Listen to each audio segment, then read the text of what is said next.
Your Invisible Power by Genevieve Berend. Recording by Algie Pug. Section 0. Foreword.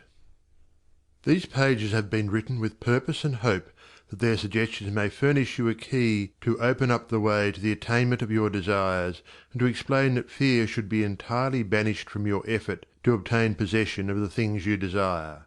This presupposes, of course, that your desire for possession is based upon your aspiration for greater liberty. For example, you feel that the possession of more money, lands, or friends will make you happier, and your desire for possession of these things arises from a conviction that their possession will bring you liberty and happiness. In your effort to possess, you will discover that the thing you most and ultimately need is to be, always, not spasmodically, your best self. That self which understands that the mistakes of those you love are simply misunderstandings. Your feeling that greater possessions, no matter of what kind they may be, will of themselves bring you contentment or happiness, is a misunderstanding. No person, place, or thing can give you happiness. They may give you cause for happiness and a feeling of contentment, but the joy of living comes from within. Therefore it is here recommended, rather than otherwise, that you should make the effort to obtain the things which you feel will bring you joy, provided, as previously stated, that your desires are in accord with the joy of living. It is also desired in this volume to suggest the possibilities in store for all who make persistent effort to understand the law of visualization and make practical application of this knowledge on whatever plane he or she may be. The word effort, as here employed, is not intended to convey the idea of strain. All study and meditation should be without strain or tension. It has been my endeavour to show that by starting at the beginning of the creative action or the mental picture, certain corresponding results are sure to follow. While the laws of the universe cannot be altered, they can be made to work under specific conditions, thereby producing results for individual advancement which cannot be obtained under the spontaneous working of the law provided by nature.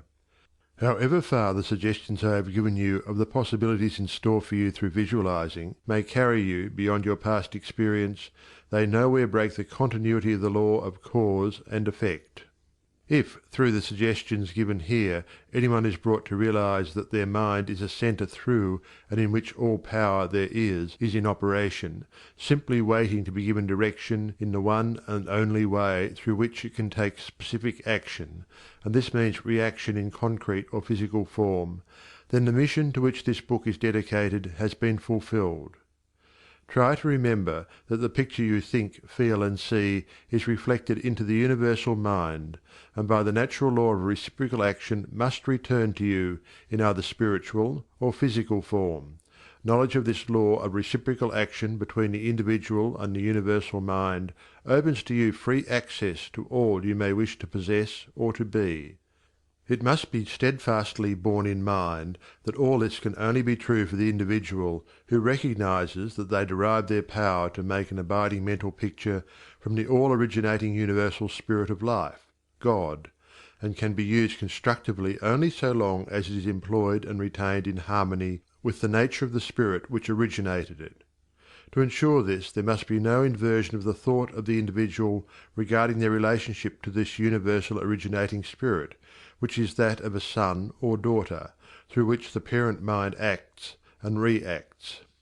Thus conditioned, whatever you think and feel yourself to be, the creative spirit of life is bound to faithfully reproduce in a corresponding reaction. This is the great reason for picturing yourself and your affairs as you wish them to be as existing facts, though invisible to the physical eye, and live in your picture. An honest endeavour to do this, always recognizing that your own mind is a projection of the originating spirit, will prove to you that the best there is yours in all your ways. End of foreword. Chapter 1. Order of Visualization. The exercise of the visualizing faculty keeps your mind in order, and attracts to you the things you need to make life more enjoyable in an orderly way. If you train yourself in practice of deliberately picturing your desire and carefully examining it, you will soon find that your thought and desires come and proceed in more orderly procession than ever before. Having reached a state of ordered mentality, you are no longer in a constant state of mental hurry.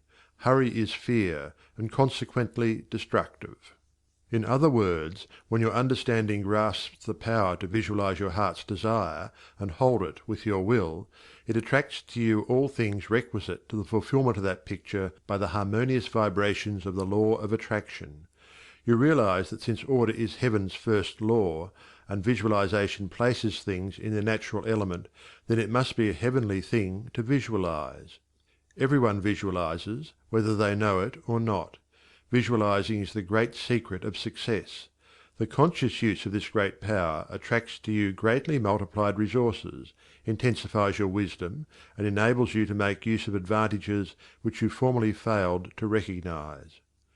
We now fly through the air, not because anyone has been able to change the laws of nature, but because the inventor of the flying machine learned how to apply nature's laws, and by making orderly use of them produced the desired result. So far as natural forces are concerned, nothing has changed since the beginning. There were no airplanes in the year one, because those of that generation could not conceive the idea as a practical working possibility. It has not yet been done, was the argument, and it cannot be done, yet the laws and materials for practical flying machines existed then as now. Troward tells us that the great lesson he learned from the airplane and wireless telegraphy is the triumph of principle over precedent, and the working of an idea to its logical conclusion in spite of accumulated testimony of all past experience.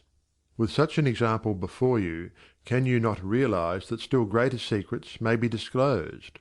Also, that you hold the key within yourself with which to unlock the secret chamber that contains your heart's desire?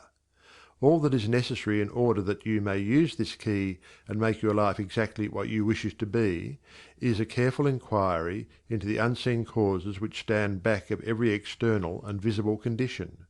Then bring these unseen causes into harmony with your conception, and you will find that you can make practical working realities of possibilities which at present seem but fantastic dreams. We all know that the balloon was the forefather of the airplane. In 1766 Henry Cavendish, an English nobleman, proved that hydrogen gas was 7 times lighter than atmospheric air. From that discovery the balloon came into existence, and from the ordinary balloon the dirigible, a cigar-shaped airship, was evolved.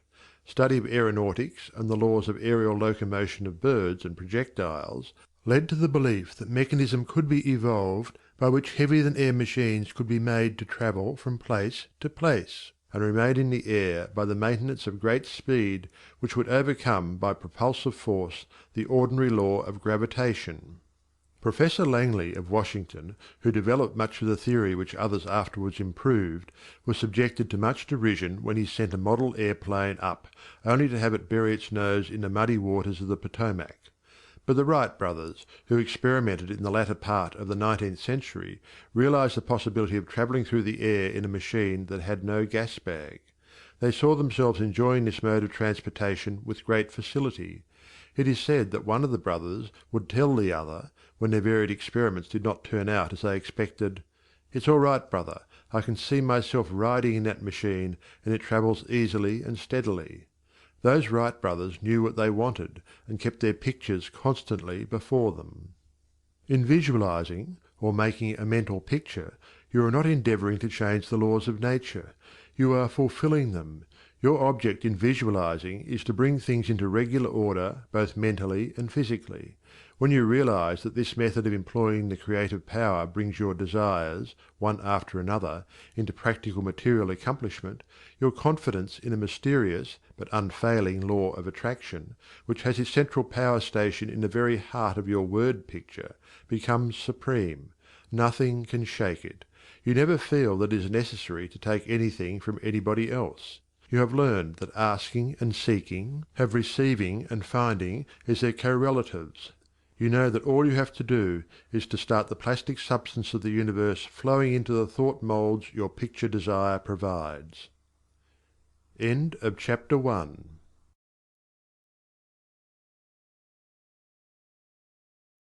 Your Invisible Power by Genevieve Berend.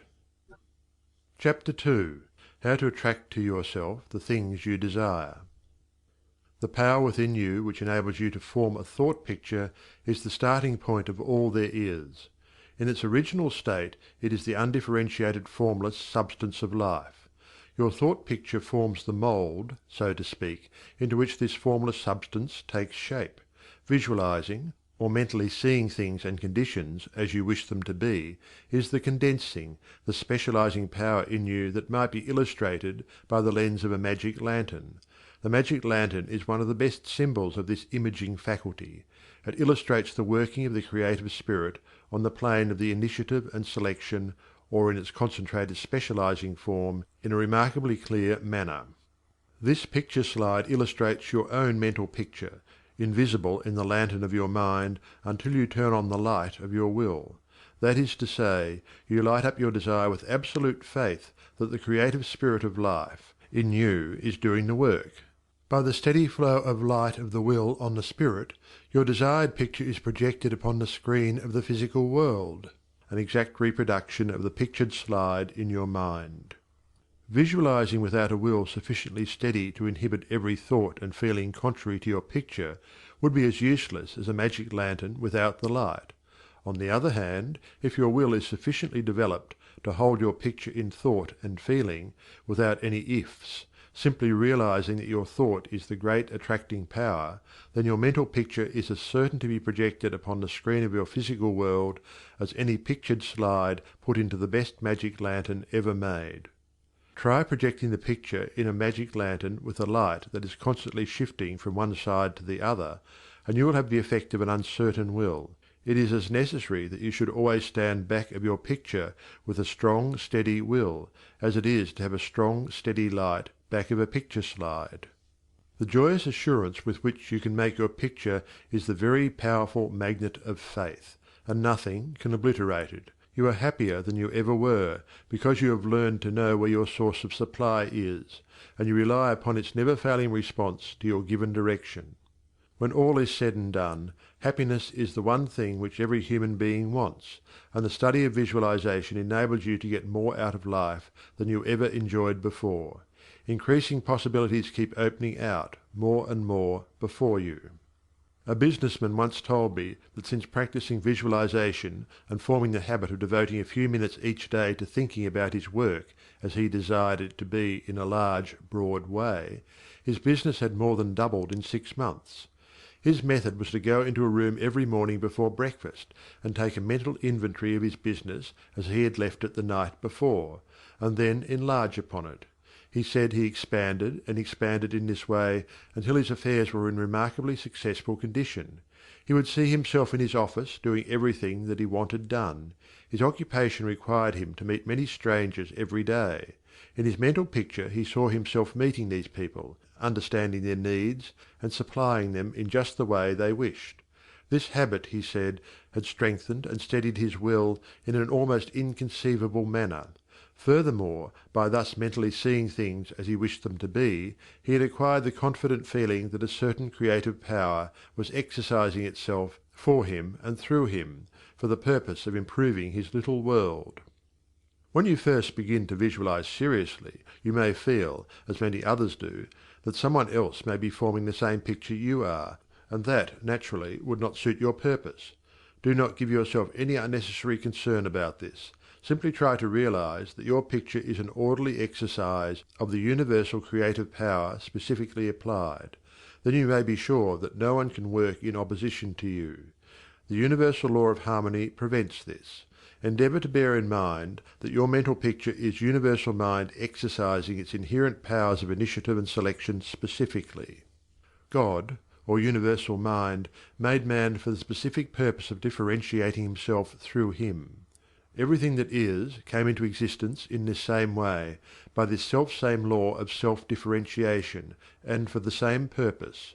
First the idea, the mental picture, or the prototype of the thing, which is the thing itself, in its incipiency or plastic form. The great architect of the universe contemplated himself as manifesting through his polar opposite, matter, and the idea expanded and projected itself until we have a world, many worlds. Many people ask, but why should we have a physical world at all? The answer is, because it is the nature of originating substance to solidify under directivity rather than activity, just as it is the nature of wax to harden when it becomes cold, or plaster of Paris to become firm and solid when exposed to the air. Your picture in this same divine substance in its fluent state, taking shape through the individualized center of divine operation, your mind. And there is no power to prevent this combination of spiritual substance from becoming physical form. It is the nature of spirit to complete its work, and an idea is not complete until it has made for itself a vehicle. Nothing can prevent your picture from coming into concrete form except the same power which gave it birth, yourself. Suppose you wish to have a more orderly room. You look about your room, and the idea of order suggests boxes, closets, shelves, hooks, and so forth. The box, the closet, the hooks, all are concrete ideas of order, vehicles through which order and harmony suggest themselves. End of Chapter 2. Chapter 3. Relation between mental and physical form. Some persons feel that it is not quite proper to visualize for things. It's too material, they say.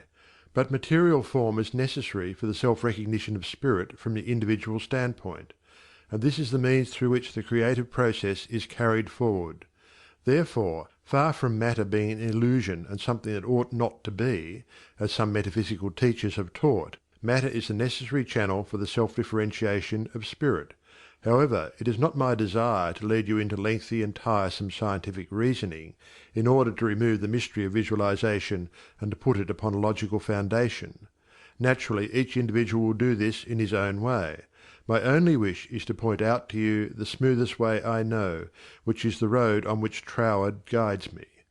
I feel sure that you will conclude, as I have, that the only mystery in connection with visualizing is the mystery of life taking form, governed by unchangeable and easily understood laws. We all possess more power and greater possibilities than we realize, and visualizing is one of the greatest of these powers. It brings other possibilities to our observation. When we pause to think for a moment, we realize that for a cosmos to exist at all, it must be the outcome of a cosmic mind, which binds all individual minds to certain generic unities of action, thereby producing all things as realities and nothing as illusions. If you will take this thought of Troward's and meditate upon it without prejudice, you will surely realize that concrete material form is an absolute necessity of the creative process. Also, that matter is not an illusion, but a necessary channel through which life differentiates itself. If you consider matter in its right order as the polar opposite to spirit, you will not find any antagonism between them. On the contrary, together they constitute one harmonious whole. And when you realize this, you feel, in your practice of visualizing, that you are working from cause to effect, from beginning to finish. In reality, your mental picture is the specialized working of the originating spirit. One could talk for hours on purely scientific lines, showing, as Troward says, that raw material for the formation of the solar systems is universally distributed throughout all space. Yet investigation shows that while the heavens are studded with millions of suns, there are spaces that show no signs of cosmic activity. This being true, there must be something which started cosmic activity in certain places, while passing over others in which the raw material was equally available. At first thought, one might attribute the development of cosmic energy to the etheric particles themselves. Upon investigation, however, we find this to be mathematically impossible in a medium which is equally distributed throughout space, for all its particles are in equilibrium, therefore no one particle possesses in itself a greater power of originating motion than the other. Thus we find that the initial movement, though working in and through the particles of primary substance, is not the particles themselves. It is this something we mean when we speak of spirit. The same power that brought universal substance into existence will bring your individual thought or mental picture into physical form. There is no difference of kind in the power. The only difference is a difference of scale. The power and the substance themselves are the same.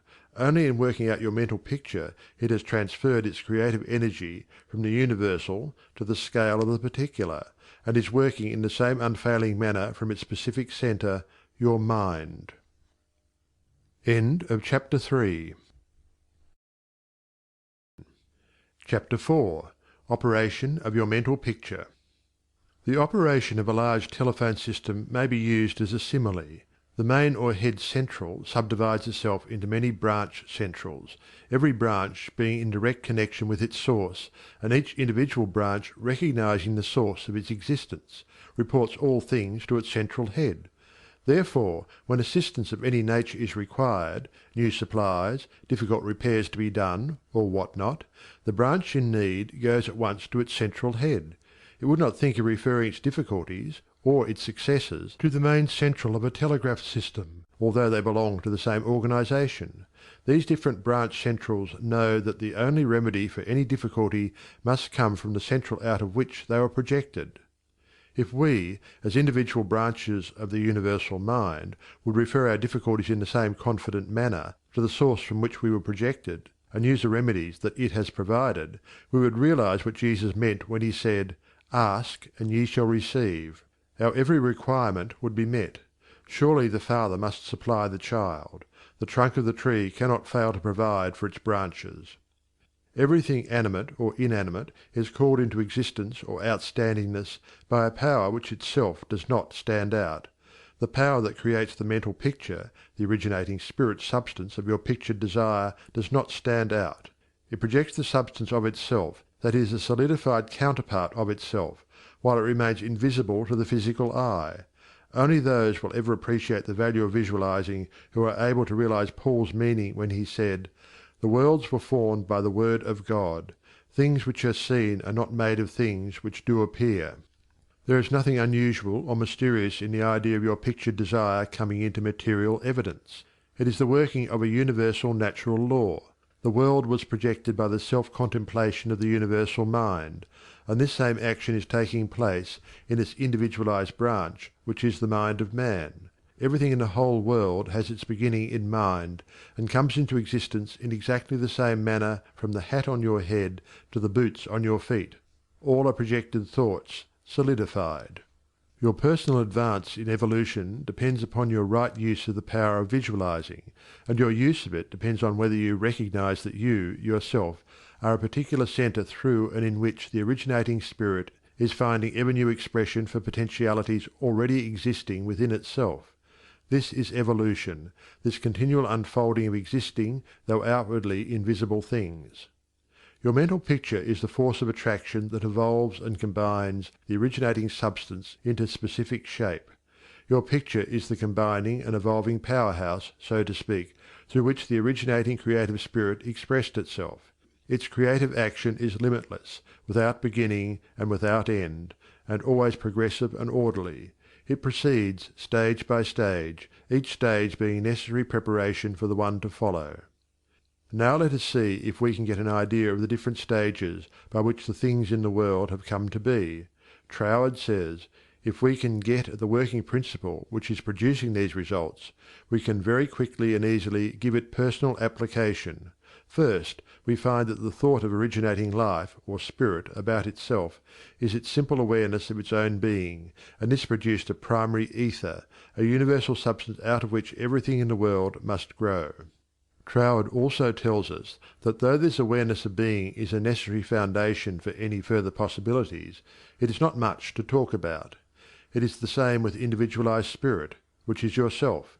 Before you would entertain the idea of making a mental picture of your desire as being at all practical, you must have some idea of your being, of your "I am," and just as soon as you are conscious of your "I amness," you begin to wish to enjoy the freedom which this consciousness suggests. You want to do more and be more, and as you fulfill this desire within yourself, localized spirit begins conscious activities in you. The thing you are most concerned with is the specific action of the creative spirit of life, universal mind specialized. The localized God germ in you is your personality, your individuality, and since the joy of absolute freedom is the inherent nature of this God germ, it is natural that it should endeavor to enjoy itself through its specific center. And as you grow in the comprehension that your being, your individuality, is God particularizing himself, you naturally develop divine tendencies. You want to enjoy life and liberty, you want freedom in your affairs as well as in your consciousness, and it is natural that you should. Always with this progressive wish there is a faint thought picture. As your wish and your recognition grow into an intense desire, this desire becomes a clear mental picture. For example, a young lady studying music wishes she had a piano in order to practice at home. She wants the piano so much that she can mentally see it in one of the rooms. She holds the picture of the piano and indulges in a mental reflection of the pleasure and advantage it will be to have the piano in the corner of the living room. One day she finds it there just as she had pictured it. As you grow in understanding as to who you are, where you came from, and what the purpose of your being is, how you are to fulfill the purpose for which you are intended, you will more and more afford a centre through which the creative spirit of life can enjoy itself, and you will realize that there can be but one creative process filling all space, which is the same in its potentiality whether universal or individual.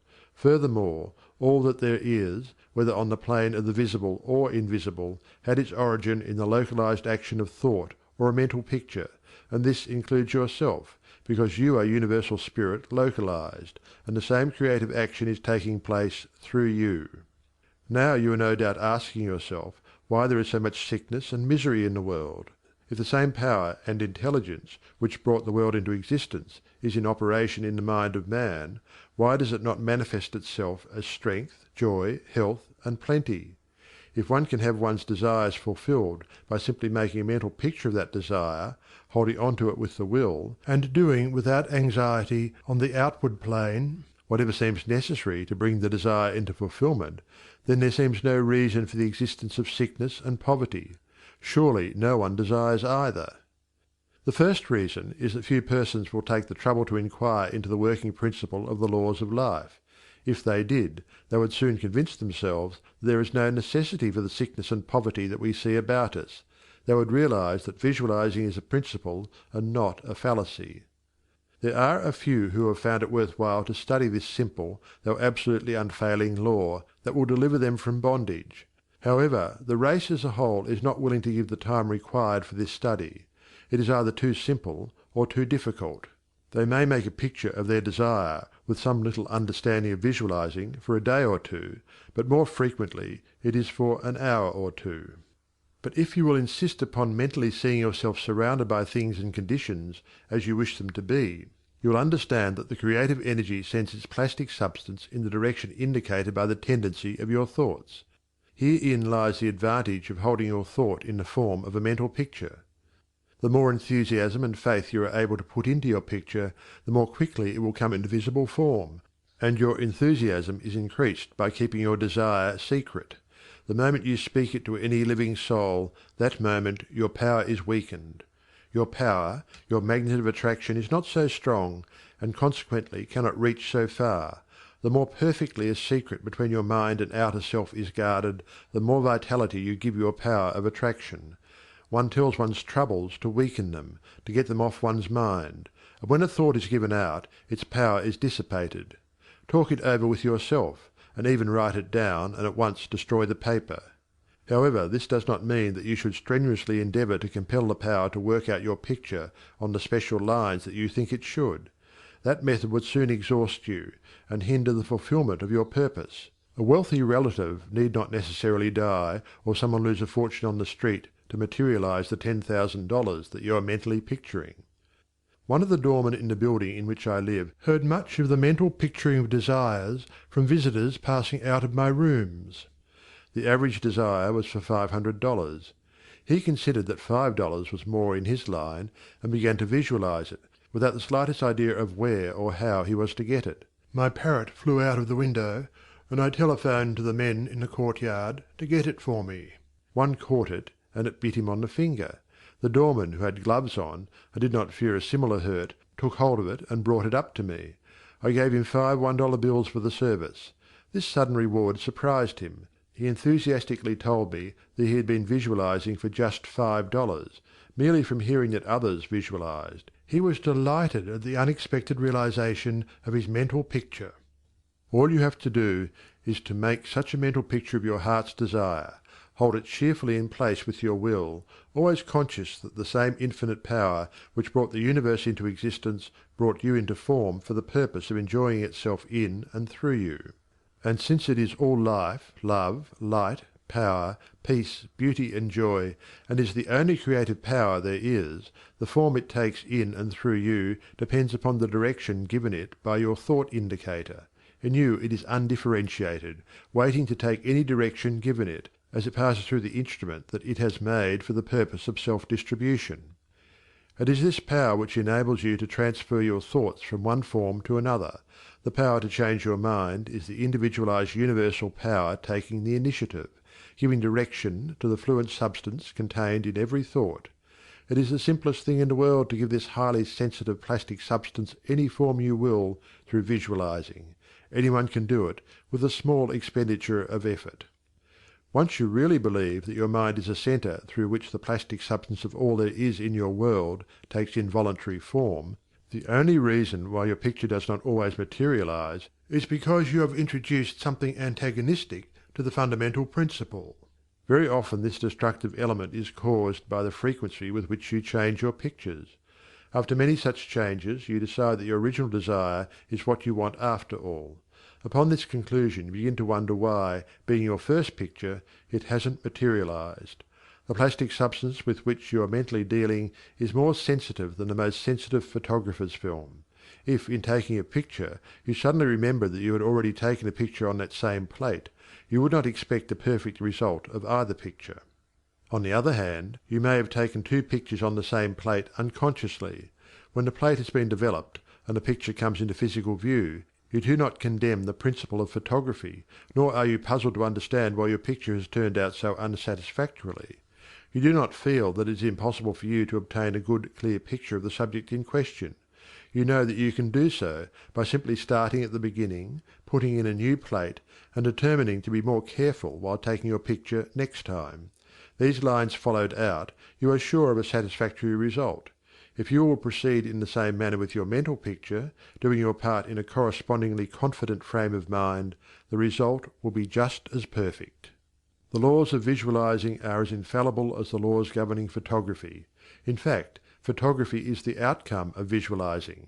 Again, your results in visualizing and your desires may be imperfect or delayed through the misuse of this power, owing to the thought that the fulfillment of your desire is contingent upon certain persons or conditions. The originating principle is not in any way dependent upon any person, place, or thing. It has no past and knows no future. The law is that the originating creative principle of life is the universal here and everlasting now. It creates its own vehicles through which to operate. Therefore, past experience has no bearing upon your present picture.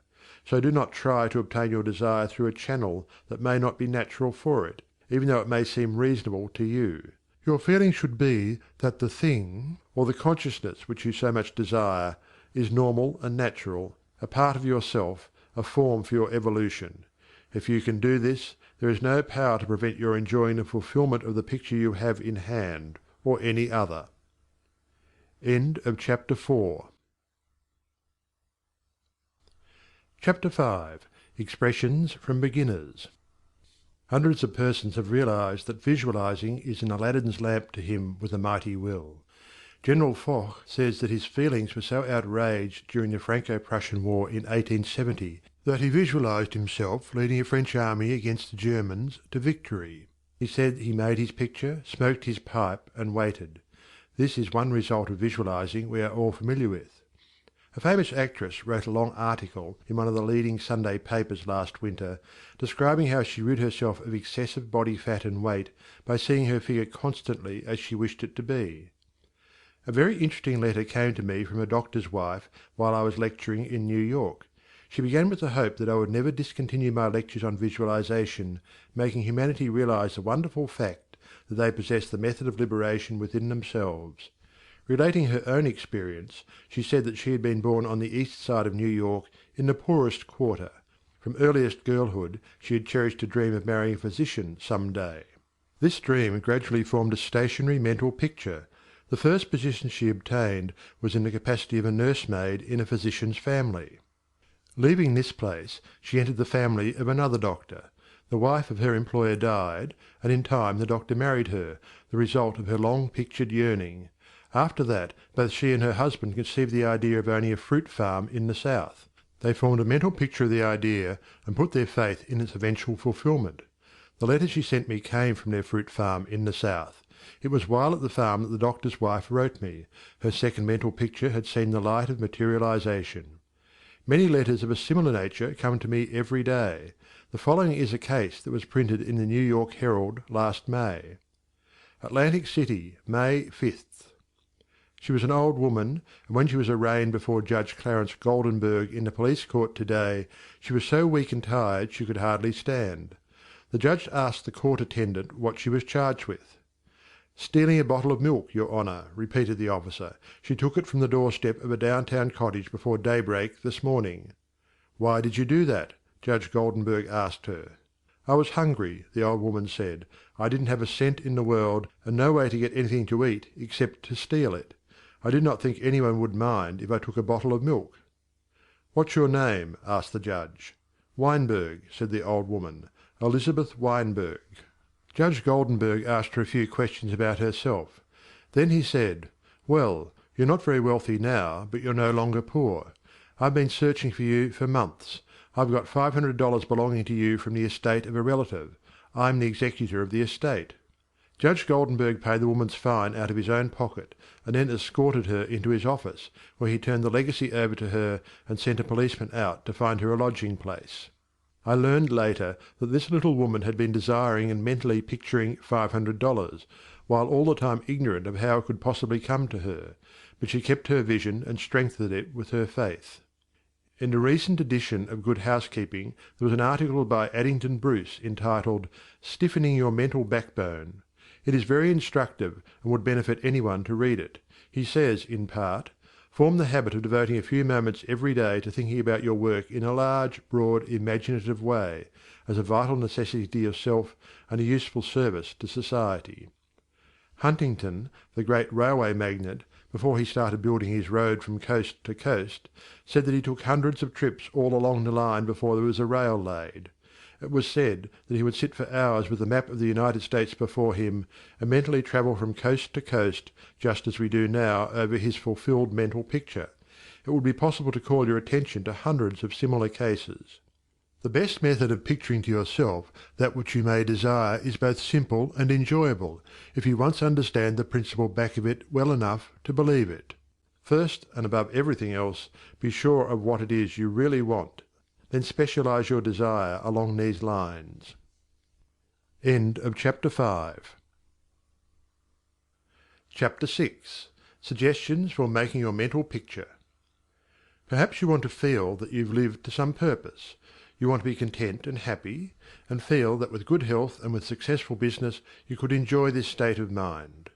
After you have decided once and for all that this is what you want, you proceed to picture yourself healthy, and your business just as great a success as you can naturally conceive it growing into. The best time for making your definite picture is just before breakfast and before retiring at night. As it is necessary to give yourself plenty of time, it may be necessary to rise earlier than is your usual habit. Go into a room where you will not be disturbed. Meditate for a few moments upon the practical working of the law of visualizing, and ask yourself, how did the things about me first come into existence? How may I find it helpful to get more quickly in touch with the invisible supply? Someone felt that comfort would be better expressed and experienced by sitting on a chair than on the floor. The very beginning of the meditation, the chair, was the desire to be at ease. With this came the picture of some sort of a chair. The same principle applies to the hat and the clothes that you wear. Go carefully into this thought of the principle back of the thing. Establish it as a personal experience. Make it a fact to your consciousness. If you are thorough in this, you will find yourself in the deep consciousness beneath the surface of your own thought power. Then open a window, take about 10 deep breaths, and during the time draw a large imaginary circle of light around you. As you inhale, keeping yourself in the centre of this circle of light, see great rays of light coming from the circle and entering your body at all points, centralizing itself at your solar plexus.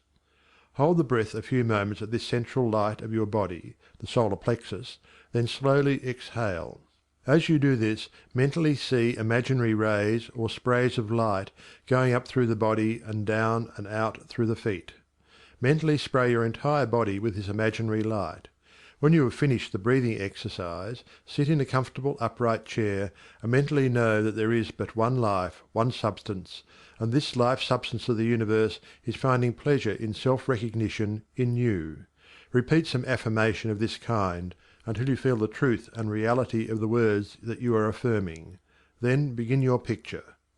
Whether your desire is for a state of consciousness or a possession, large or small, begin at the beginning. If you want a house, begin by seeing yourself in the kind of house you desire. Go all through it, taking careful note of the rooms, where the windows are situated, and such other details as help you to feel the reality of your concept. You might change some of the furniture and look into some of the mirrors, just to see how healthy, wealthy, and happy you look. Go over your picture again and again until you feel the reality of it. Then write it all down just as you have seen it, with the feeling that the best there is mine. There is no limit to me, because my mind is the centre of divine operation, and your picture is as certain to come true in your physical world as the sun is to shine. End of Chapter 6. Chapter 7. Things to remember in using your thought power for the production of new conditions. 1. Be sure to know what conditions you wish to produce, then weigh carefully to what further results the accomplishment of your desire will lead. 2. By letting your thought dwell upon a mental picture, you are concentrating the creative spirit to this centre, where all its forces are equally balanced. 3.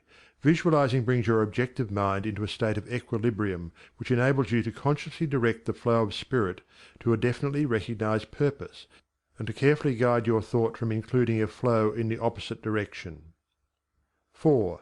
You must always bear in mind that you are dealing with a wonderful potential energy, which is not yet differentiated into any particular mould, and that, by the action of your mind, you can differentiate it into any specific mould that you will. Your picture assists you to keep your mind fixed on the fact that the inflow of this creative energy is taking place. Also, by your mental picture, you are determining the direction you wish the sensitive creative power to take, and by doing this, the externalization of your picture is a certainty. 5. Remember, when you are visualizing properly, that there is no strenuous effort on your thoughts to hold your thought forms in place. Strenuous effort defeats your purpose and suggests the consciousness of an adverse force to be fought against, and this creates conditions adverse to your picture. 6. By holding your picture in a cheerful frame of mind, you shut out all thoughts that would disperse the spiritual nucleus of your picture. Because the law is creative in its action, your pictured desire is certain of accomplishment. 7. The seventh and great thing to remember in visualizing is that you are making a mental picture for the purpose of determining the quality you are giving to the previously undifferentiated substance of energy, rather than to arrange the specific circumstances for its manifestation. That is the work of creative power itself. It will build its own forms of expression quite naturally, if you will allow it, and save you a great deal of needless anxiety. What you really want is expansion in a certain direction, whether of health, wealth, or what not, and so long as you get it, as you surely will if you confidently hold to your picture, what does it matter whether it reaches you by some channel which you thought you could count upon, or through some other of whose existence you had no idea? You are concentrating energy of a particular kind for a particular purpose. Bear this in mind, and let specific details take care of themselves, and never mention your intention to anyone. Remember always that nature from her clearly visible surface to her most arcane depths is one great storehouse of light and good entirely devoted to your individual use. Your conscious oneness with the great whole is the secret of success, and when once you have fathomed this you can enjoy your possession of the whole or a part of it at will, because by your recognition you have made it and can increasingly make it yours. Never forget that every physical thing, whether for you or against you, was a sustained thought before it was a thing. Thought as thought is neither good nor bad. It is creative action and always takes physical form. Therefore the thoughts you dwell upon become the things you possess or do not possess. End of Chapter 7. Chapter 8. Why I took up the study of mental science. I have frequently been questioned about my reasons for taking up the study of mental science, and as to the results of my search, not only in knowledge of principles, but also in the application of that knowledge to the development of my own life and experience. Such inquiries are justifiable, because one who essays the role of a messenger and teacher of psychological truths can only be effective and convincing as he or she has tested them in the laboratory of mental experience. This is particularly true in my case, as the only personal pupil of Thomas Troward, the greatest master of mental science of the present day, whose teaching is based upon the relation borne by the individual mind toward the universal creative mind, which is the giver of life, and the manner in which that relation may be invoked to secure expansion and fuller expression in the individual life. The initial impulse toward the study of mental science was an overwhelming sense of loneliness. In every life there must come some such experiences of spiritual isolations as, at that period, pervaded my life. Notwithstanding the fact that each day found me in the midst of friends, surrounded by mirth and gaiety, there was a persistent feeling that I was alone in the world. I had been a widow for about 3 years, wandering from country to country, seeking for peace of mind. The circumstances and surroundings of my life were such that my friends looked upon me as an unusually fortunate young woman. Although they recognized that I had sustained a great loss when my husband died, they knew that he had left me well provided for, free to go anywhere at pleasure, and having many friends. Yet if my friends could have penetrated my inmost emotions, they would have found a deep sense of emptiness and isolation. This feeling inspired a spirit of unrest that drove me on and on in fruitless search upon the outside for that which I later learned could only be obtained from within. I studied Christian Science, but it gave me no solace, though fully realizing the great work the scientists were doing, and even having the pleasure and privilege of meeting Mrs. Eddy personally. But it was impossible for me to accept the fundamental teachings of Christian Science and make practical application of it. When about to abandon the search for contentment and resign myself to resume a life of apparent amusement, a friend invited me to visit the great seer and teacher Abdu'l-Baha. After my interview with this most wonderful of men, my search for contentment began to take a change. He had told me that I would travel the world over seeking the truth, and when I had found it, would speak it out. The fulfilment of the statement of this great seer then seemed to be impossible. But it carried a measure of encouragement, and at least indicated that my former seeking had been in the wrong direction. I began, in a feeble and groping way, to find contentment within myself, for had he not intimated that I should find the truth? This was the big thing, and about the only thing I remember of our interview. A few days later, upon visiting the office of a New Thought practitioner, my attention was attracted to a book on his table entitled The Edinburgh Lectures on Mental Science by Thomas Troward. It interested me to see that Troward was a retired divisional judge from the Punjab, India. I purchased the book, thinking I would read it through that evening. Many have endeavoured to do the same thing, only to find, as I did, that the book must be studied in order to be understood, and hundreds have decided, just as I did, to give it their undivided attention. After finding this treasure book, I went to the country for a few days, and while there studied the volume as thoroughly as I could. It seemed extremely difficult, and I decided to purchase another book of Troward's, in the hope that its study might not require so much of an effort. Upon inquiry I was told that a subsequent volume, The Door Lectures, was much the simpler and better of the two books. When I procured it, I found that it also must be studied. It took me weeks and months to get even a vague conception of the meaning of the first chapter of Door, which is entitled Entering into the Spirit of It. I mean by this that it took me months to enter into the spirit of what I was reading. But in the meantime a paragraph from page 26 arrested my attention as seeming the greatest thing I had ever read. I memorized it and endeavoured with all my soul to enter into the spirit of Troward's words. The paragraph reads, "My mind is a centre of divine operation. The divine operation is always for expansion and fuller expression, and this means the production of something beyond what has gone before, something entirely new, not included in the past experience, though proceeding out of it by an orderly sequence of growth. Therefore, since the divine cannot change its inherent nature, it must operate in the same manner with me. Consequently, in my own special world of which I am the centre, it will move forward to produce new conditions, always in advance of any that have gone before. It took an effort on my part to memorize this paragraph, but in the endeavour towards this end the words seemed to carry with them a certain stimulus.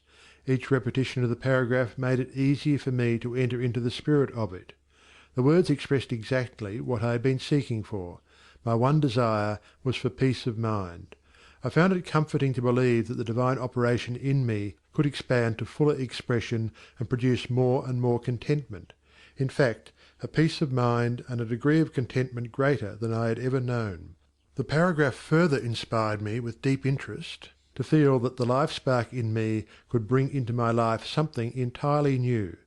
I did not wish to obliterate my past experience, but that was exactly what Troward said it would not do. The divine operation would not exclude my past experience, but proceeding out of them would bring some new thing that would transcend anything that I had ever experienced before. Meditation on these statements brought with it a certain joyous feeling. What a wonderful thing it would be if I could accept and sincerely believe, beyond all doubt, that this one statement of Troward's was true. Surely the divine could not change its inherent nature, and since divine life is operating in me, I must be divinely inhabited, and the divine in me must operate just as it operates upon the universal plane. This meant that my whole world of circumstances, friends and conditions would ultimately become a world of contentment and enjoyment of which I am the centre. This would all happen just as soon as I was able to control my mind, and thereby provide a concrete centre around which the divine energies could play. Surely it was worth trying for. If Troward had found this truth, why not I? This idea held me to my task. Later I determined to study with the man who had realized and given to the world so great a statement. It had lifted me from my state of despondency. The immediate difficulty was the need for increased finances. End of Chapter 8. Chapter 9. How I attracted to myself $20,000. In the laboratory of experience in which my newly revealed relation to divine operation was to be tested, the first problem was a financial one. My income was a stipulated one, quite enough for my everyday needs. But it did not seem sufficient to enable me to go comfortably to England where Troward lived, and remain for an indefinite period to study with so great a teacher as he must be. So before inquiring whether Troward took pupils, or whether I would be eligible in case he did, I began to use the paragraph I had memorized. Daily, in fact almost hourly, the words were in my mind. My mind is a centre of divine operation, and divine operation means expansion into something better than has gone before. From the Edinburgh lectures I had read something about the law of attraction, and from the chapter of Causes and Conditions I had gleaned a vague idea of visualizing. So every night, before going to sleep, I made a mental picture of the desired $20,000. 20 $1,000 bills were counted over each night in my bedroom, and then, with the idea of more emphatically impressing my mind with the fact that this $20,000 was for the purpose of going to England and studying with Troward, I wrote out my picture, saw myself buying my steamer ticket, walking up and down the ship's deck from New York to London, and finally saw myself accepted as Troward's pupil. This process was repeated every morning and every evening, always impressing more and more fully upon my mind Troward's memorized statement, "My mind is a centre of divine operations." I endeavoured to keep this statement in the back part of my consciousness all the time, with no thought in mind as to how the money might be obtained. Probably the reason why there was no thought of the avenues through which the money might reach me was because I could not possibly imagine where the $20,000 would come from. So I simply held my thoughts steady and let the power of attraction find its own ways and means. One day, while walking on the street, taking deep breathing exercises, the thought came, "My mind is surely a centre of divine operation. If God fills all space, then God must be in my mind also. If I want this money to study with Troward, that I may know the truth of life, then both the money and the truth must be mine, though I am unable to feel or see the physical manifestation of either. Still, I declared, it must be mine." While these reflections were going on in my mind, there seemed to come up from within me the thought, "I am all the substance there is." Then from another channel in my brain the answer seemed to come, Of course, that's it. Everything must have its beginning in mind. The I, the idea, must be the only one and primary substance there is, and this means money as well as everything else. My mind accepted this idea, and immediately all the tension of mind and body was relaxed. There was a feeling of absolute certainty of being in touch with all the power life has to give. All thought of money, teacher, or even my own personality vanished in the great wave of joy which swept over my entire being. I walked on with this feeling of joy steadily increasing and expanding until everything about me seemed to glow with resplendent light. Every person I passed was illuminated as I was. All consciousness of personality had disappeared, and in its place there came that great and almost overwhelming sense of joy and contentment. That night, when I made my picture of the $20,000, it was with an entirely changed aspect. On previous occasions, when making my mental picture, I had felt that I was waking up something within myself. This time there was no sensation of effort. I simply counted over the $20,000.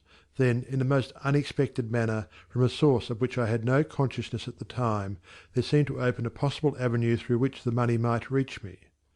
At first it took great effort not to be excited. It all seemed so wonderful, so glorious to be in touch with supply.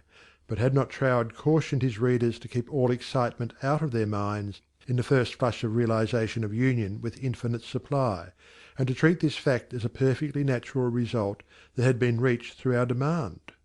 This was even more difficult for me than it was to hold the thought that all the substance there is I am, idea, am the beginning of all form, visible or invisible. Just as soon as there appeared a circumstance which indicated the direction through which the $20,000 might come, I not only made a supreme effort to regard the indicated direction calmly as the first sprout of the seed I had sown in the Absolute, but left no stone unturned to follow up that direction by fulfilling my part. By so doing, one circumstance seemed naturally to lead to another, until, step by step, my desired $20,000 was secured. To keep my mind poised and free from excitement was my greatest effort. This first concrete fruition of my study of mental science as expounded by Troward's book had come by a careful following of the methods he had outlined. In this connection, therefore, I can offer to the reader no better gift than to quote Troward's book, The Edinburgh Lectures, from which may be derived a complete idea of the line of action I was endeavouring to follow. In the chapter on Causes and Conditions he says, "To get good results we must properly understand our relation to the great impersonal power we are using.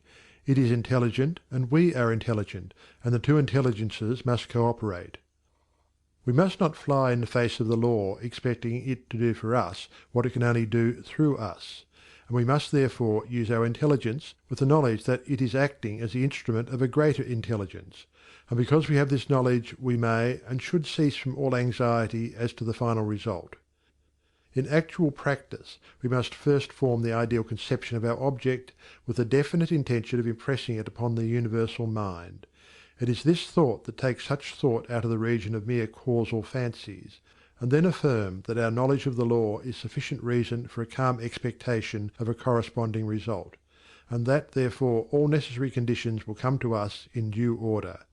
We can then turn to the affairs of our daily life with the calm assurance that the initial conditions are either there already or will soon come into view.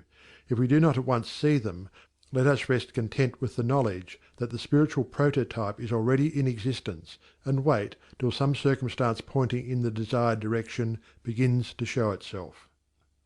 It may be a very small circumstance, but it is the direction and not the magnitude that is to be taken into consideration.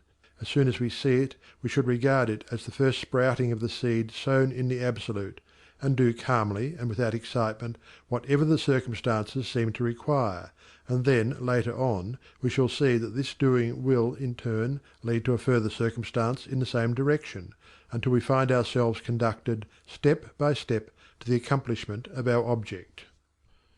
In this way the understanding of the great principle of the law of supply will, by repeated experiences, deliver us more and more completely out of the region of anxious thought and toilsome labour, and bring us into a new world where the useful employment of all our powers, whether mental or physical, will only be an unfolding of our individuality upon the lines of its own nature, and therefore a perpetual source of health and happiness, a sufficient inducement, surely, to the careful study of the laws governing the relation between the individual and the universal mind.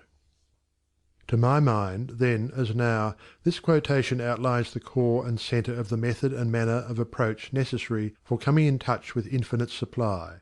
At least it, together with the previously quoted statement, "My mind is a centre of divine operation," etc., constituted the only apparent means of attracting to myself the $20,000.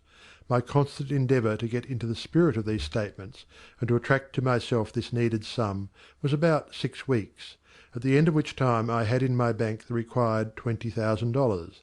This could be made into a long story, giving all the details, but the facts, as already narrated, will give you a definite idea of the magnetic condition of my mind while the $20,000 was finding its way to me. End of chapter 9. Chapter 10.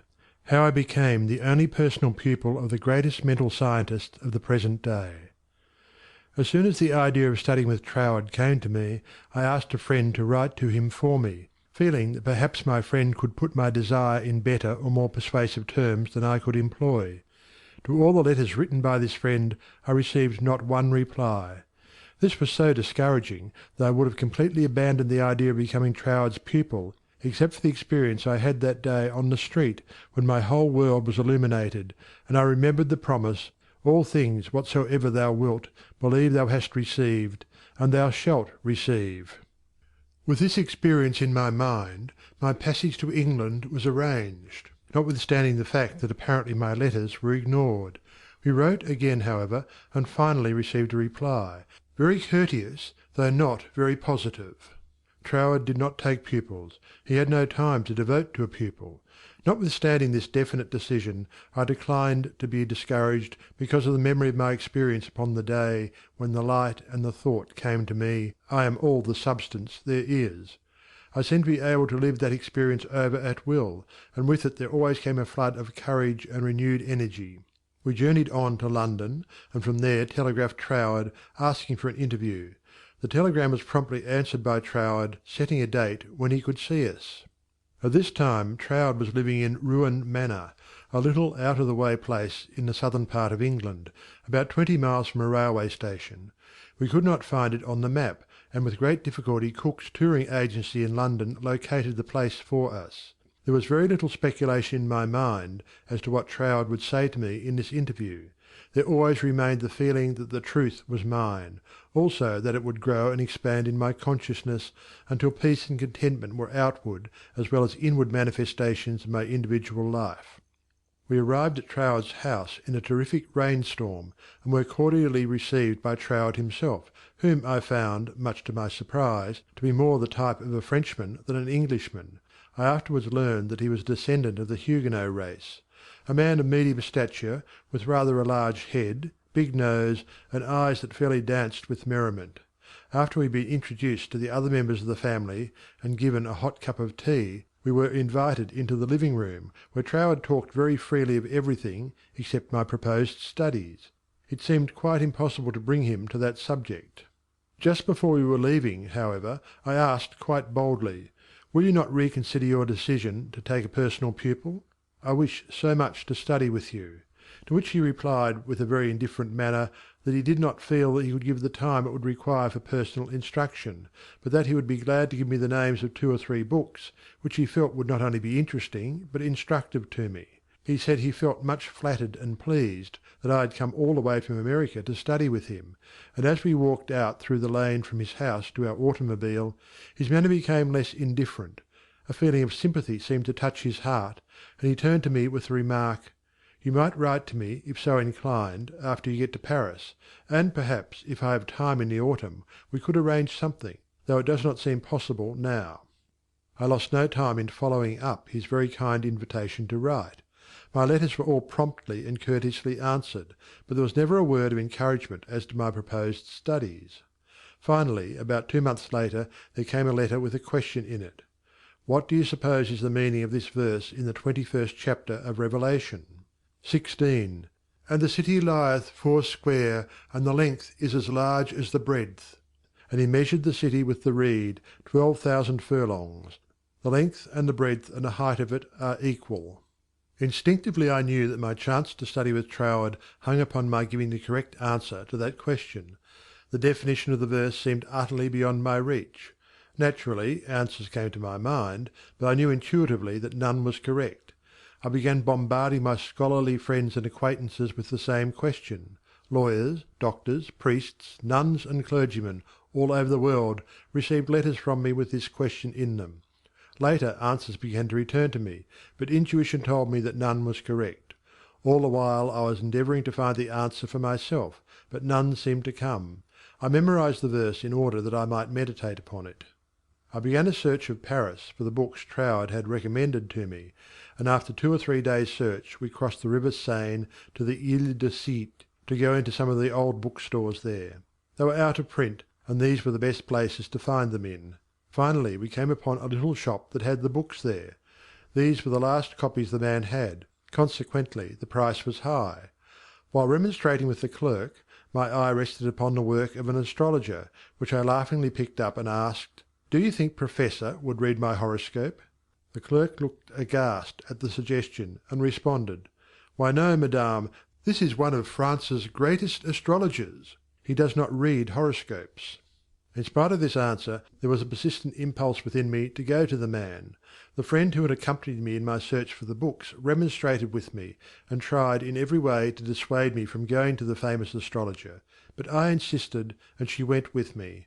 When we came to his office, I found it somewhat embarrassing to ask him to read my horoscope. Nevertheless, there was nothing to do but put the question. Reluctantly the Professor invited us into his paper-strewn study, and reluctantly, and also impatiently, asked us to be seated. Very courteously and coldly he told me that he did not read horoscopes. His whole manner said, more clearly than words could, that he wished we would take our departure. My friend stood up. I was at a great loss what to do next, because I felt that I was not quite ready to go. Intuition seemed to tell me there was something for me to gain there. Just what it was I was unable to define, so I paused a moment, much to my friend's displeasure, when one of the Professor's enormous Persian cats jumped into my lap. "Get down, Jack!" the Professor shouted. What does it mean? He seemed to ask himself. Then, with a greater interest than he had hitherto shown in me, the Professor said with a smile, "I have never known that cat to go to a stranger before, madame. My cat pleads for you. I also now feel an interest in your horoscope, and if you will give me the data it will give me pleasure to write it out for you." There was a great feeling of happiness in me when he made this statement. He concluded by saying, "I do not feel that you really care for your horoscope." The truth of this statement shocked me, because I did not care about a horoscope, and could not give any reason why I was letting him do it.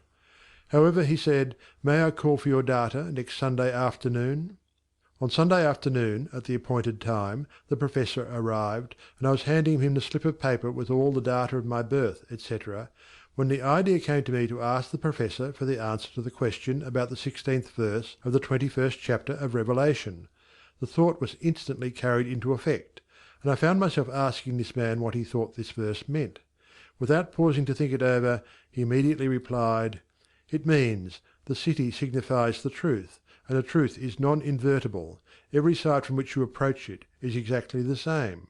Intuitively and undoubtingly I recognized this answer as the true one, and my joy knew no bounds, because I felt sure that with this correct answer in my possession, Troward would accept me as his pupil in the fall. As the great astrologer was leaving, I explained to him all about my desire to study with Troward, how I had come from New York City for that express purpose, seemingly to no avail, until the answer to this test question had been given to me by him. He was greatly interested, and asked many questions about Troward, and when asked if he would please send me his bill, he smilingly replied, "Let me know if the great Troward accepts you as his pupil," and bade me good afternoon. I hastened to my room to send a telegram to Troward giving my answer to the question about the 16th verse of the 21st chapter of Revelation. There was an immediate response from Troward that said, "Your answer is correct. I am beginning a course of lectures on the Great Pyramid in London. If you wish to attend them, will be pleased to have you, and afterward, if you still wish to study with me, I think it can be arranged." On receipt of this reply preparations were at once made to leave Paris for London. I attended all the lectures, receiving much instruction from them, after which arrangements were made for my studying with Troward. 2 days before leaving for Cornwall I received the following letter from Troward, clearly indicating the line of study he gave me. 31 Stanwick Road, West Kensington, England. November 8th, 1912. Dear Mrs. Berrind, I think I had better write you a few lines with regard to your proposed studies with me, as I should be sorry for you to be under any misapprehension and so to suffer any disappointment. I have studied the subject now for several years, and have a general acquaintance with the leading features of most of the systems which, unfortunately, occupy attention in many circles at the present time, such as Theosophy, the Tarot, the Kabbalah, and the like, and I have no hesitation in saying that to the best of my judgment all sorts and descriptions of so-called occult study are in direct opposition to the real life-giving truth, and therefore you must not expect any teaching on such lines as these. We hear a great deal these days about initiation, but believe me, the more you try to become a so-called initiate, the further you will put yourself from living life. I speak after many years of careful study and consideration when I say that the Bible and its revelation of Christ is the one thing really worth studying, and that is a subject large enough in all conscience, embracing as it does our outward life and of everyday concerns, and also the inner springs of our life, and all that we can in general terms conceive of the life in the unseen after putting off the body at death. You have expressed a very great degree of confidence in my teaching, and if your confidence is such that you wish, as you say, to put yourself entirely under my guidance, I can only accept it as a very serious responsibility, and should have to ask you to exhibit that confidence by refusing to look into such so-called mysteries as I would forbid you to look into. I am speaking from experience, but the result will be that much of my teaching will appear to be very simple, perhaps to some extent dogmatic, and you will say that you have heard much of it before. Faith in God, prayer and worship, approach to the Father through Christ, all this is in a certain sense familiar to you, and all I can hope to do is perhaps to throw a little more light on these subjects, that they may become to you not merely traditional words, but present living facts. I have been thus explicit, as I do not want you to have any disappointment, and also I should say that our so-called course of study will only be friendly conversations at such times as we can fit them in, either you coming to our house or I to yours, as may be most convenient at the time. Also, I will lend you some books that will be helpful, but they are very few and in no sense occult. Now, if all this falls in with your ideas, we shall, I am sure, be very glad to see you at Ruan Manor, and that you will find that the residents there, though few, are very friendly, and the neighbourhood very pretty. But, on the other hand, if you feel you want some other source of learning, do not mind saying so, only you will never find any substitute for Christ. I trust you will not mind my writing you like this, but I do not want you to come all the way down to Cornwall, and then be disappointed. With kindest regards, Yours sincerely, signed, T. Troward. This copy of Troward's letter, to my mind, is the greatest thing I can give you. End of Chapter 10. Chapter 11. How to bring the power in your word into action. In your every word there is the power germ that expands and projects itself in the direction your word indicates, and ultimately develops into physical expression.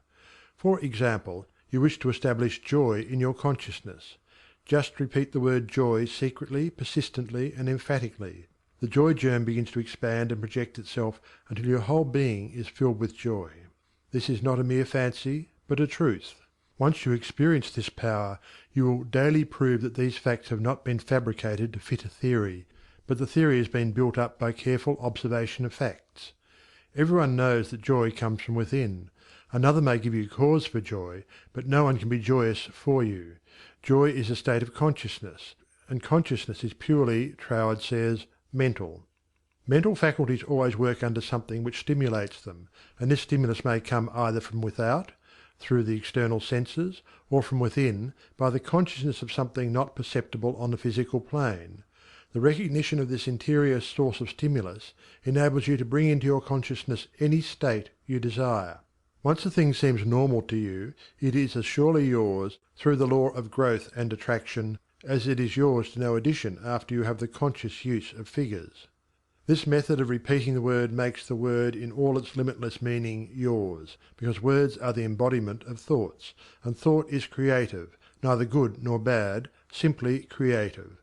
This is the reason why faith builds up and fear destroys. Only believe, and all things are possible unto you. It is faith that gives you dominion over every adverse circumstance or condition. It is your word of faith that sets you free, not faith in any specific thing or act, but simple faith in your best self in all ways. It is because of this ever-present creative power within the heart of the word that makes your health, your peace of mind, and your financial condition a reproduction of your most habitual thought. Try to believe and understand this, and you will find yourself master of every adverse circumstance or condition, a prince of power. End of chapter 11. Chapter 12. How to increase your faith. But, you ask, how can I speak the word of faith when I have little or no faith?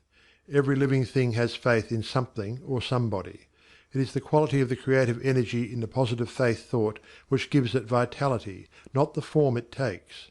Even intense fear is alive with faith. You fear smallpox because you believe it possible for you to contract it. You fear poverty and loneliness because you believe them possible for you.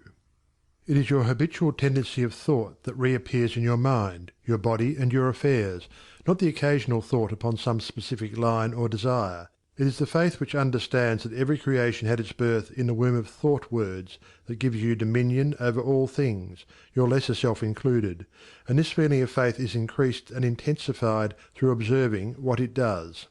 This observation is the observation of your state of consciousness when you did, not when you hoped you might, but feared it was too good to be true. How did you feel that time when you simply had to bring yourself into a better frame of mind, and did, or you had to have a certain thing, and got it? Live these experiences over again and again, mentally, until you really feel in touch with the self that knows and does, and the best there is yours. End of chapter 12. Chapter 13. The reward of increased faith.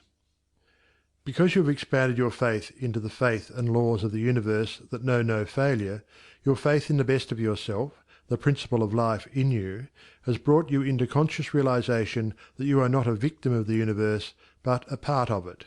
Consequently, there is that within yourself which is able to make conscious contact with the universal principle of law and power, and enables you to press all the particular laws of nature, whether visible or invisible, into serving your particular demand or desire, and thereby you find yourself master, not a slave, of any situation.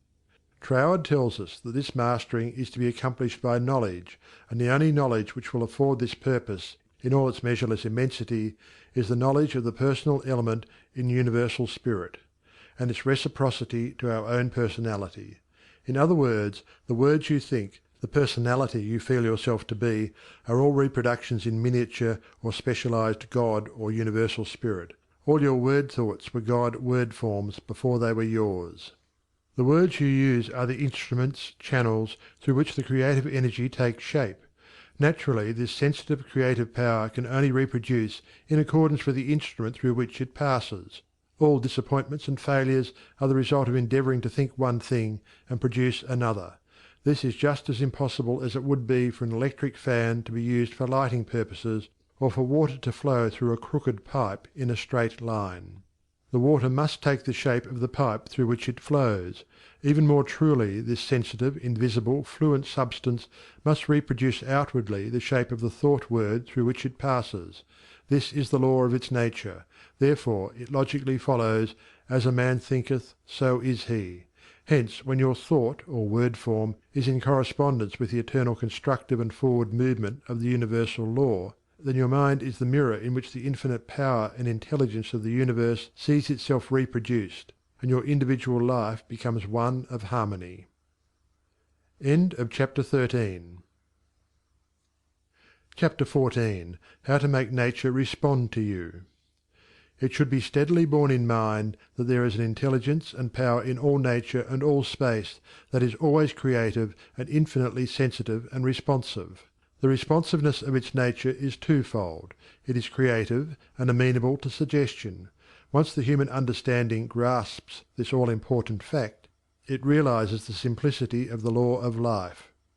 All that is necessary is to realize that your mind is a center of divine operation, and consequently contains that within itself which accepts suggestions, and expect all life to respond to your call, and you will find suggestions which tend to the fulfillment of your desire coming to you, not only from your fellow men, but also from the flowers, the grass, the trees, and the rocks, which will enable you to fulfill your heart's desire if you act upon them in confidence on its physical plane. Faith without works is dead, but faith with works sets you absolutely free. End of chapter 14. Chapter 15. Faith with Works. What it has accomplished. It is said of Tyson, the great Australian millionaire, that the suggestion to make the desert land of Australia blossom as the rose came to him from a modest little Australian violet, while he was working as a bushman for something like 3 shillings a day. He used to find these friendly little violets growing in certain places in the woods, and something in the flower touched something akin to itself in the mind of Tyson, and he would sit on the side of his bunk at night and wonder how flowers and vegetable life could be given an opportunity to express itself in the desert land of Australia. No doubt he realized that it would take a long time to save enough money to put irrigating ditches in the desert lands, but his thought and feeling were sure it could be accomplished, and if it could be done, he could do it. If there was a power within himself that was able to capture the idea, then there must be a responsive power within the idea itself that could bring itself into a practical physical manifestation.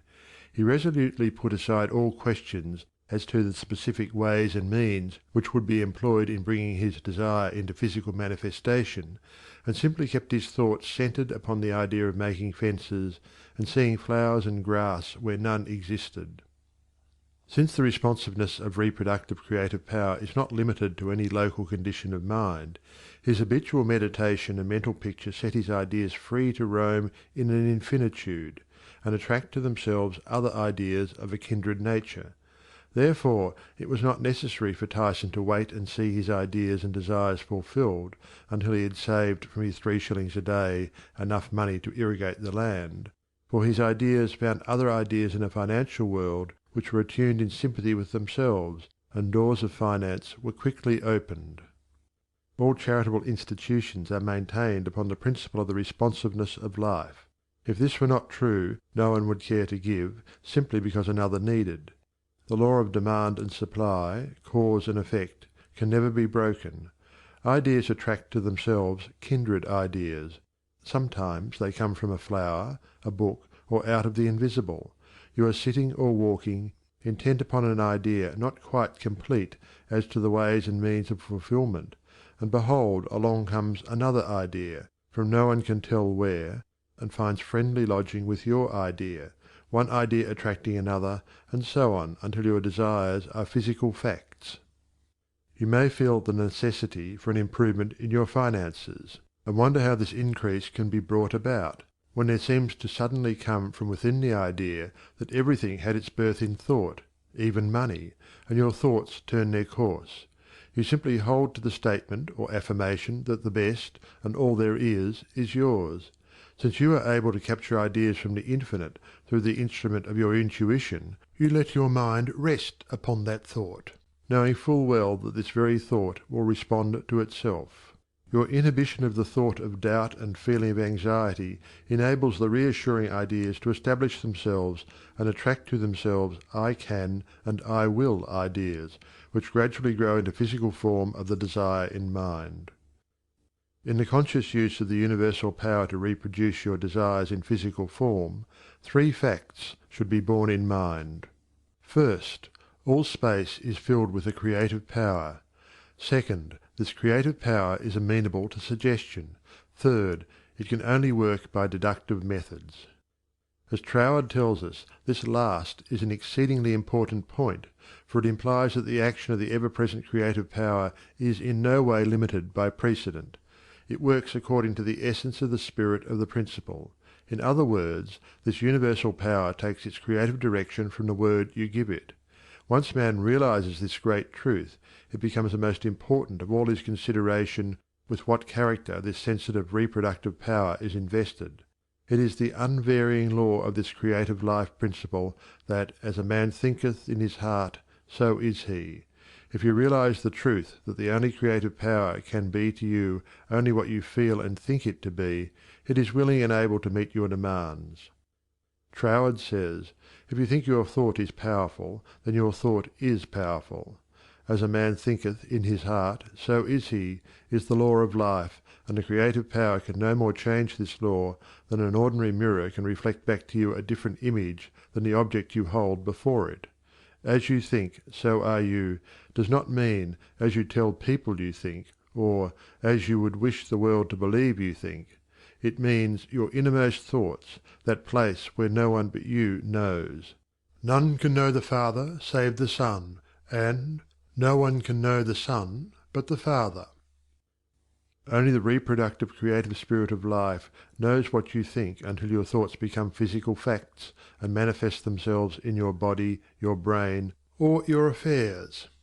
Then everyone with whom you come in contact may know, because the Father, the intelligent creative energy which heareth in secret, hears your most secret thoughts, rewards you openly, reproduces your thoughts in physical form. As you think you know, that is what you become, should be kept in the background of your mind constantly. This is watching and praying without ceasing. And when you are not feeling quite up to par physically, pray. End of chapter 15. Chapter 16. Suggestions as to how to pray or ask, believing you have already received. Scientific thinking, positive thought. Suggestions for practical application. Try, through careful, positive, enthusiastic, though not strenuous, thought, to realize that the indescribable, invisible substance of life fills all space, that its nature is intelligent, plastic, subjective substance. 5 o'clock in the morning is the best time to go into this sort of meditation. If you will retire early every night for 1 month, before falling asleep impress firmly upon your subjective mind the affirmation, "My Father is the ruler of all the world, and is expressing his directing power through me," you will find that the substance of life takes form in the moulds of your thoughts. Do not accept the above suggestion simply because it is given to you. Think it over carefully until the impression is made upon your own subconscious mind understandingly. Rise every morning, as was suggested before, at 5 o'clock. Sit in a quiet room in a straight-backed chair and think out the affirmation of the previous evening, and you will realize and be able to put into practice your princely power with the realization to some extent, at least, that your mind really is a center through which all the creative energy and power there is taking form. Scientific prayer. The principle underlying scientific prayer. In prayer for a change in condition, physical, mental, or financial, for yourself or another, bear in mind that the fundamental necessity for the answer to prayer is the understanding of the scientific statement. Ask, believing you have already received, and you shall receive. This is not as difficult as it appears on the surface, once you realize that everything has its origin in the mind, and that which you seek outwardly you already possess. No one can think a thought in the future. Your thought of a thing constitutes its origin. Therefore, the thought form of the thing is already yours as soon as you think it. Your steady recognition of this thought possession causes the thought to concentrate, to condense, to project itself, and to assume physical form. To get rich through creation. The recognition or conception of new forces of wealth is the loftiest aspiration you can take into your heart, for it assumes and implies a furtherance of all noble aims. Items to be remembered about prayer for yourself or another. Remember that that which you call treatment or prayer is not, in any sense, hypnotism. It should never be your endeavor to take possession of the mind of another. Remember that it should never be your intention to make yourself believe that which you know to be untrue. You are simply thinking into God or First Cause with the understanding that, if a thing is true at all, there is a way in which it is true throughout the universe. Remember that the power of thought works by absolutely scientific principles. These principles are expressed in the language of the statement, "As a man thinketh in his heart, so is he." This statement contains a world of wisdom, but man's steady recognition and careful application of the statement itself is required to bring it into practical use. Remember that the principles involved in being as we think in our heart are elucidated and revealed by the law, "As you sow, you shall reap." Remember that your freedom to choose just what you will think, just what thought possession you will affirm and claim, constitutes God's gift to you. It shows how First Cause has endowed every man with the power and ability to bring into his personal environment whatever he chooses, cause and effect in reference to getting. If you plant an acorn, you get an oak. If you sow a grain of corn, you reap a stalk and many kernels of corn. You always get the manifestation of that which you consciously or unconsciously affirm and claim, habitually declare and expect, or in other words, as you sow. Therefore sow the seeds of "I am," "I ought," "I can," "I will realize" that because you are, you ought; that because you ought, you can; that because you can, you do. The manifestation of this truth, even in a small degree, gives you the indisputable understanding that dominion is your charter right. You are an heir of First Cause, endowed with all the power he has. God has given you everything; all is yours, and you know that all you have to do is to reach out your mental hand and take it. This formula may serve as a pattern to shape your own prayer or affirmation into God for the benefit of another or yourself. If for another you speak the Christian name of the person you wish to help, then dismiss their personality entirely from your consciousness. Intensify your thought by meditating upon the fact that there is that in you which finds the way, which is the truth, and is the life. You are affirming this fact, believing that since you are thinking this, it is already yours. Having lifted up your feelings to the central idea of this meditation, you examine your own consciousness to see if there is aught which is unlike God. If there is any feeling of worry, fear, malice, envy, hatred, or jealousy, turn back in your meditation to cleanse your thought through the affirmation that God's love and purity fill all space, including your heart and soul. Reconcile your thought with the love of God, always remembering that you are made in the image and likeness of love. Keep this cleansing thought in mind until you feel you have freed your consciousness entirely of all thoughts and feelings other than love and unity with all humanity. Then, if denials do not disturb you, deny all that is unlike your desired manifestation. This accomplished, you almost overlay your denial with the affirmative thought that you are made in the image and likeness of God, and that you already have your desire fulfilled in its original spiritual or thought form. Closing of prayer. Prayer as a method of thought is a deliberate use of the law which gives you the power of dominion over everything which tends in any way to hamper your perfect liberty. You have been given life that you may enjoy it more and more fully. The steady recognition of this truth makes you declare yourself a Prince of Power. You recognize, accept, and use this power as a child of a king, and hence dominion is your birthright. Then when you feel the light of this great truth flooding your consciousness, open the floodgates of your soul in heartfelt praise that you have the understanding that the Creator and his creation are one.